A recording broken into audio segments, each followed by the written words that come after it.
السلام علیکم ورحمۃ اللہ وبرکاتہ۔ اعوذ باللہ من الشیطان الرجیم، بسم اللہ الرحمن الرحیم۔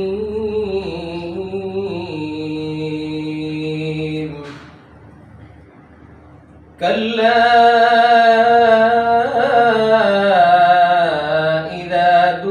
الأرض دكا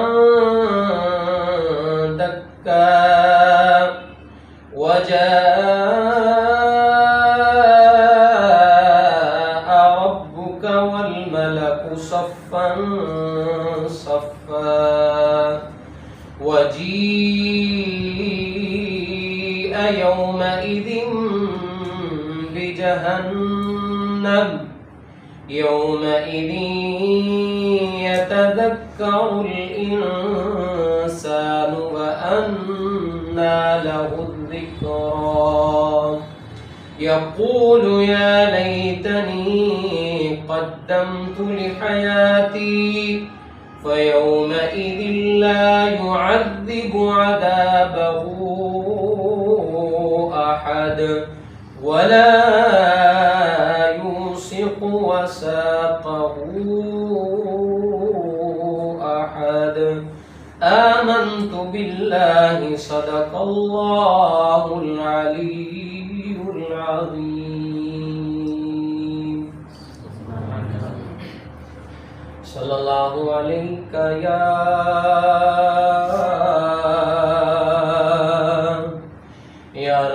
رسول الله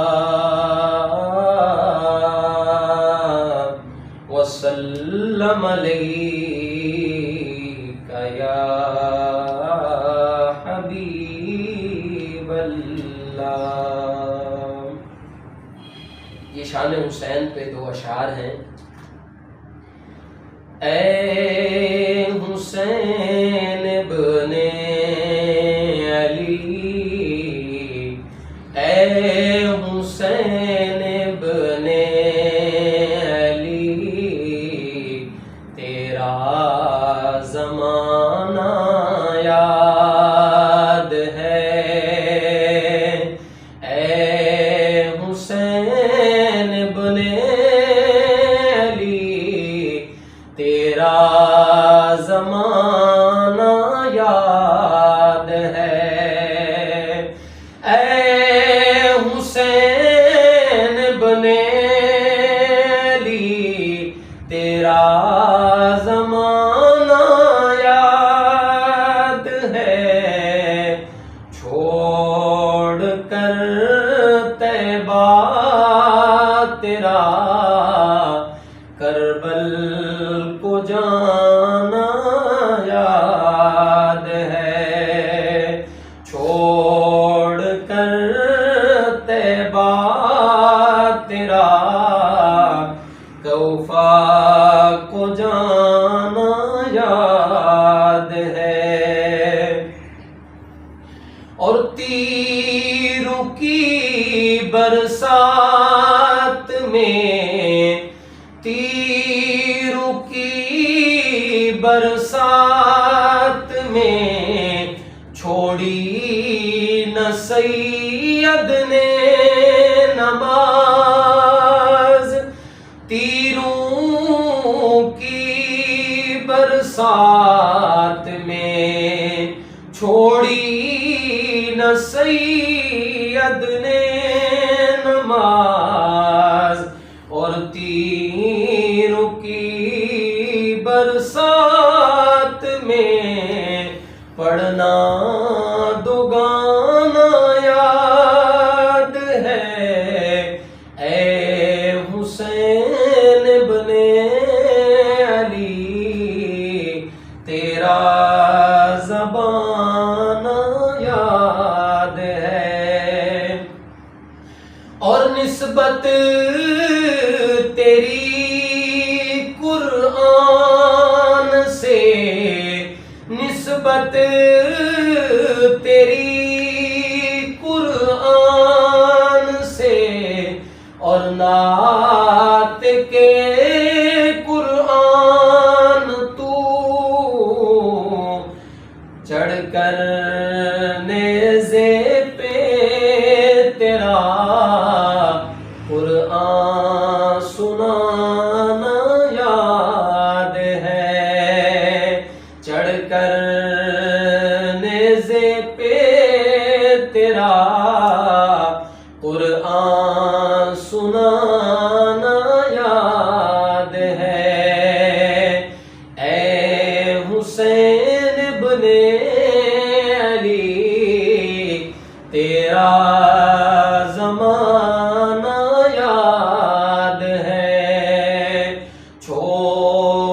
کرتے بات تیرا کربل کو جانا یاد ہے.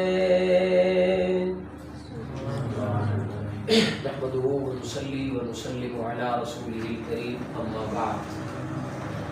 اعوذ باللہ من الشیطان الرجیم. بسم اللہ الرحمن الرحیم. قال الله تبارك وتعالى في القرآن المجيد والفرقان الحميد انما يريد الله ليذهب عنكم الرجس اهل البيت ويطهركم تطهيرا. قال الله تبارك وتعالى في مقام آخر قل لا اسألكم عليه اجرا الا المودة في القربى. صدق الله مولانا العظیم وصدق رسوله النبی الأمی الکریم. فزکس میتھ نہیں پڑھنی، اسلامیات نہیں پڑھنی، ہم نے اپنے آپ کو بھی سنوارنا ہے. ہمیں معاشرے کا بھی پتہ ہونا چاہیے کہ معاشرے میں کیا چیز ہے، وقت کے حساب سے کیا کچھ ہے. آج کا جو ہمارا سیشن ہے اس کے اندر ہم نے حضرت مولا امام حسین علیہ السلام اہل بیت کی محبت اور اہل بیت کی شان اور عظمت کے بارے میں بات کرنی ہے. عزیز طالبات، اللہ رب العزت کے پیارے حبیب صلی اللہ علیہ وسلم صحابہ کرام کو کیا کیا کرتے تھے؟ دین کی تعلیم دیتے تھے، دین کی تبلیغ کیا کرتے تھے، دین صحابہ تک پہنچاتے تھے. حضور ہر وقت یہی کام کرتے تھے. حالانکہ حضور کا گھر بھی تھا، بچے بھی تھے، اہلیات بھی تھیں، ساتھ رہنے والے لوگ بھی تھے، لیکن حضور اور کوئی کام نہیں کرتے تھے، بس دین کا کام، دین کا کام، دین کا کام. تو صحابہ کرام رضی اللہ تعالیٰ عنہ اجمعین نے یہ بات سوچی کہ یہ دیکھیں ہماری بھلائی کے لیے ہر وقت لگے ہیں، ہر وقت ہمیں جو ہے نا جی دین کی باتیں بتانے کے لیے کبھی آ رہے ہیں، کبھی جا رہے ہیں، کبھی باتیں بتا رہے ہیں. تو اب ہم بھی نا کیا کریں، کچھ پیسے، کچھ ہدیہ جمع کر کے ان کو دیں، کیونکہ یہ ہمیں دین کی باتیں بتاتے ہیں تو ان کی بھی تو ضروریات ہیں، ہم ان کی ضرورتیں پوری کریں. تو صحابہ کرام نے پیسے جمع کیے، کچھ ہدیہ جمع کیا، حضور کے پاس لے گئے کہ اللہ کے نبی صلی اللہ علیہ وسلم آپ یہ لے لیں. آپ صلی اللہ علیہ وسلم نے فرمایا یہ کس لیے؟ تو صحابہ نے فرمایا یہ اس لیے کہ آپ ہماری دین کی ضرورت پوری کرتے ہیں اور ہم آپ کی ضرورت پوری کرنا چاہتے ہیں. تو اللہ رب العزت نے فوراً یہ آیت اتاری، قُلْ لَا أَسْأَلُكُمْ عَلَيْهِ أَجْرًا. اے نبی کہہ دیجئے لا اسألکم، میں تم سے کسی چیز کا سوال نہیں کرتا، علیہ اجرا، یہ جو میں کام کرتا ہوں نا دعوت اور تبلیغ کا، تمہارے تک دین کی باتیں، نیک باتیں پہنچاتا ہوں، اس کے اوپر میں تم سے کسی بھی اجر کا، کسی بھی چیز کا دعویٰ اور سوال نہیں کرتا. مجھے نہیں ضرورت کہ آپ مجھے دیں. تو پھر کیا دیں آپ کو؟ آپ علیہ الصلوۃ والسلام نے آگے اللہ نے خود فرمایا اِلَّا الْمَوَدَّةَ فِي الْقُرْبَى. ہاں بس میں یہ چاہتا ہوں کہ تم میرے قریبی لوگوں کے ساتھ مودت کرو، محبت کرو، پیار کرو. اب دیکھیں انسان کو اپنی جسم سے محبت ہے کہ نہیں ہے؟ ہر کسی کو ہے. اپنی ماں سے ہے، باپ سے ہے، باپ کو ماں سے، بیٹے سے ہے، ماں کو بیٹے سے ہے، ہر کسی کو ایک دوسرے سے ہے. اس کو تو کیا کہتے ہیں ہم؟ محبت. اس کو کیا کہتے ہیں؟ محبت کہتے ہیں. اور اللہ نے یہاں پر لفظ استعمال کیا ہے اِلَّا الْمَوَدَّةَ فِي الْقُرْبَى. مودت کرو. مودت کیا ہے؟ محبت تو ہے ہی ہے نا. تو مودت کیا ہے؟ مودت یہ محبت اور مودت میں فرق یہ ہے، محبت کے بغیر انسان زندہ رہ سکتا ہے لیکن مودت کے بغیر زندہ نہیں رہ سکتا. مچھلی کو اگر آپ پانی سے نکالیں گے تو زندہ رہے گی؟ تو مچھلی کو پانی سے کیا ہوئی؟ مودت ہوئی. انسان کے اندر جو سانس ہے نا، سانس انسان کے اندر چل رہا، انسان اس سانس سے محبت نہیں مودت کرتا ہے. تو حضور نے فرمایا میرے اہل بیت سے تم نے کیا کرنی ہے؟ مودت کرنی ہے کہ ان سے محبت کے بغیر تمہارا گزارا ہی نہیں ہے. تو اہل بیت سے محبت انسان کے ایمان کا حصہ ہے، جزو ہے. جیسے آپ طالبات ہیں، دیکھیں حضور نبی کریم صلی اللہ علیہ وسلم کا گھرانہ کمال گھرانہ تھا. آپ کا گھر، آپ کی بیویاں، آپ کے بچے کمال تھے. دیکھیں اہل بیت، اللہ رب العزت نے خود قرآن مجید کے اندر فرمایا انما یرید اللہ لیذھب عنکم الرجس اہل البیت ویطہرکم تطہیرا. اللہ فرما رہے ہیں کہ میں یہ چاہتا ہوں کہ اہل بیت سے میں کیا دور کر دوں؟ ناپاکی کو دور کر دوں، کہ ان کو پاک کر دوں، ان کو خوبصورت بنا دوں، جہان کی عظیم ہستیاں ان کو میں کیا کر دوں؟ بنا دوں. اور پھر حضور نبی کریم صلی اللہ علیہ وسلم نے ہمیں ان سے محبت کا درس دیا. حضرت امام حسین آئے مسجد میں، جیسے آئے تو گر گئے، تو حضور منبر پر بیٹھ کے صحابہ کرام کو درس دے رہے تھے. جیسے ہی حضرت امام حسین گرے، میرے نبی نے سارے صحابہ کی بات کو چھوڑ دیا، اترے اور اتر کر کے حضرت حسین کو اٹھایا، سینے سے لگایا، اور میرے نبی صلی اللہ علیہ وسلم نے آسمان کی طرف نظر اٹھا کر کے فرمایا اللہ میں حسین سے محبت کرتا ہوں، تو بھی حسین سے محبت فرما. اور پھر فرمایا اللہ جو حسین سے محبت کرے تو اس سے بھی کیا فرما؟ محبت فرما. یعنی اہل بیت کی محبت، اہل بیت کا پیار حضور نبی کریم صلی اللہ علیہ وسلم نے سنایا، اور حضور نے ہمیں صحابہ کرام کو اور اہل بیت کو اور دوسرے لوگوں کو کتنا زیادہ سمجھایا. دیکھیں حضور کی کیا شان ہے، ہم سب جانتے ہیں.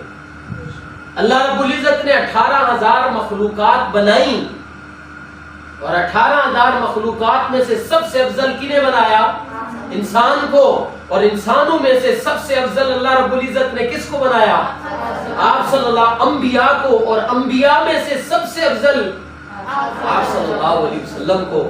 اور پھر آپ صلی اللہ علیہ وسلم جن کا یہ مقام ہے کہ میرا نبی اگر آسمان کی طرف انگلی اٹھائے تو میرا اللہ چاند کے 2 ٹکڑے کر دے. اگر حضور ڈوبے ہوئے سورج کی طرف انگلی کا اشارہ کریں تو ڈوبا ہوا سورج واپس آ جائے. اتنا شان والا انسان.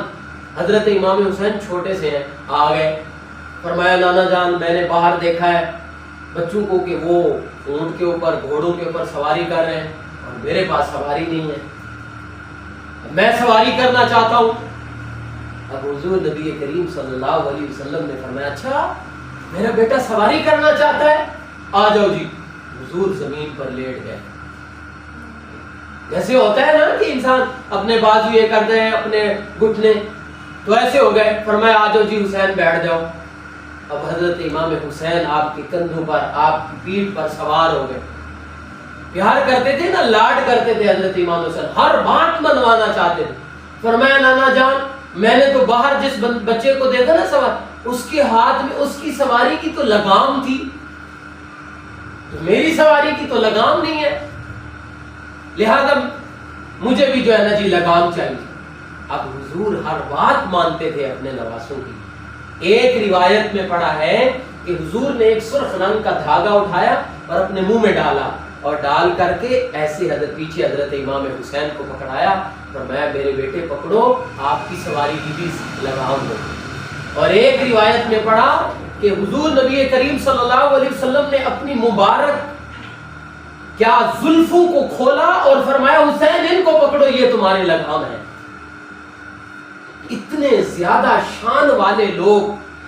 اور پھر آج کل ہمارے ہاں معاشرے میں کیا باتیں مشہور ہیں کہ جی یہ ہوا، ان کے اوپر فلاں ظلم ہوا، ان کو یہ کیا گیا. ہاں ہے، بہت بڑا ظلم ہوا، تاریخ میں اس سے بڑا ظلم ہے ہی نہیں کہ آل رسول کا خون بہا. اس سے بڑا کوئی ظلم نہیں ہے، اس سے بڑا کوئی تاریخ اور سیاہ دن نہیں ہے. لیکن یاد رکھیں کہ ہم ان کے دکھ کو بیان کرنے کے لیے ان کی شان کم کر دیتے ہیں. ایسا نہیں کرنا چاہیے. ان کی عزت، عظمت، ان کی بلندیاں اخیر ہیں، ان کو کوئی بیان نہیں کر سکتا. ان کے مقام کو تو خود اللہ رب العزت نے بیان فرمایا ہے کہ جن کے بارے میں اللہ فرما رہے قُلْ لَا أَسْأَلُكُمْ عَلَيْهِ أَجْرًا إِلَّا الْمَوَدَّةَ فِي الْقُرْبَى. نبی ان کو کہہ دو میں تم سے کسی چیز کا سوال نہیں کرتا، بس یہ کہتا ہوں کہ میرے اہل بیت سے کیا کرنا؟ محبت کرنا، مودت کرنا، محبت کرنا، پیار کرنا. تو آج ہمارے لیے ان اہل بیت کی محبت ہمارے لیے کیا ہے کہ ہم ان سے کتنا پیار کریں. انسان جب کسی سے پیار کرتا ہے نا تو اس کی بات مانتا ہے. جب انسان کسی سے محبت کرتا ہے تو اس کی کیا کرتا ہے؟ بات مانتا ہے. تو ہم اگر یہ دعویٰ کرتے ہیں کہ اہل بیت سے ہمیں محبت ہے، حضور سے ہمیں محبت ہے، تو ہم اپنا خود انتظام دیکھ لیں کہ ہمارے دل میں کتنی محبت ہے. کس بات سے؟ کہ ہم ان کی بات کتنی مان رہے ہیں. حضرت امام حسین نے تو دیکھیں سامنے نیزوں کی کیا تھی؟ برسات تھی، بارش ہو رہی تھی، لیکن امام حسین نے پھر بھی نماز نہیں چھوڑی، نماز پڑھی. اور حضرت امام حسین کی والدہ حضرت فاطمہ سلام اللہ علیہا، ان کے بارے میں کیا آتا ہے؟ ان کے بارے میں آتا ہے کہ آپ تو اتنی نیک خاتون تھیں. اب دیکھیں آپ لوگ جیسے بچی گھروں میں کام کرنا، حضرت فاطمہ کا وہ مقام ہے کہ میرے نبی صلی اللہ علیہ وسلم نے ارشاد فرمایا کہ فاطمہ جنتی عورتوں کی کیا ہے؟ سردار ہے. اس سے بڑی کیا انسان کی جو ہے نا جی فضیلت ہوگی کہ یہ جو عورت ہے نا، یہ جو میری بیٹی ہے، یہ کس کی سردار ہے؟ جنتی عورتوں کی سردار ہے. اور حضرت فاطمہ گھر کا کام کیا کرتی تھی اتنا کہ آپ کے ہاتھ پہ چھالے پڑ جاتے تھے، چکی چلایا کرتی تھی. کچھ غلام آئے تو حضرت علی نے فرمایا جائیں اپنے بابا سے کہیں کہ ایک غلام آپ کو دے دیں. تو گئیں، فرمایا ابا جان میں نے سنا ہے کچھ غلام آئے ہوئے ہیں میری خدمت کے لیے، مجھے بھی ایک دے دیں تاکہ وہ میرا کام کر دے گا. تو حضور نبی کریم صلی اللہ علیہ وسلم نے ارشاد فرمایا میری بیٹی آپ کو غلام سے کوئی اچھی چیز نہ دے دوں؟ فرمایا جی دیں. آپ نے فرمایا میری بیٹی عصر کی نماز کے بعد 33 مرتبہ سبحان اللہ، 33 مرتبہ الحمدللہ اور 34 مرتبہ اللہ اکبر پڑھ لینا. یہ غلام آزاد کرنے سے بھی زیادہ فضیلت والا.